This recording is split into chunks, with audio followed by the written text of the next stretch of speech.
નમસ્કાર ખેડૂત મિત્રો, કિસાન સફર પરિવારમાં હું એજે મૂળિયા આપનું હાર્દિક સ્વાગત કરું છું। ખેડૂત મિત્રો, દર વખતે આપણે નવા પાક અને નવી માહિતી સાથે મળીએ છીએ। મિત્રો, આજે આપણે વાત કરવી છે નવો પાક અને નવા પાકની અંદર મિત્રો જે આપણે ભલામણ કરીએ છીએ એ પાકની અંદર મિત્રો વનામૃતના કેવા રિઝલ્ટ મળ્યા છે તમે નજર આમે મિત્રો તમે જોઈ રહ્યા છો।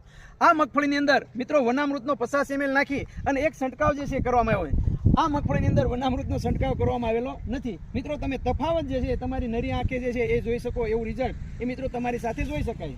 મિત્રો, વનામૃત જે છે એ છોડના સર્વાંગી વિકાસ માટે છોડના દેહધાર્મિક ક્રિયાઓમાં સુધારો કરે છે, પ્રકાશનની ક્રિયા ખૂબ વધારે છે, છોડનું ઉત્પાદન વધારવામાં મિત્રો વનામૃત જે ખૂબ અગત્યનો ભાગ ભજવે છે। મિત્રો, 500 રૂપિયાની અંદર 1 લીટર આવે છે। હાલ જે સમયગાળાની અંદર મિત્રો જે પિયત આપવામાં આવે છે 1 લીટર 1 એકરની અંદર જે છે આપી દેવામાં આવે તો મિત્રો ખૂબ સારું રિઝલ્ટ એ મિત્રો મેળવી શકાય છે। મિત્રો, મગફળીના સર્વાંગી વિકાસ વધારે ઉત્પાદન માટે મિત્રો વનામૃતનો ઉપયોગ તમે કરી શકો છો। ખેડૂત મિત્રો, આનો હેલ્પલાઇન નંબર છે 78 78 26 12 30। આ નંબર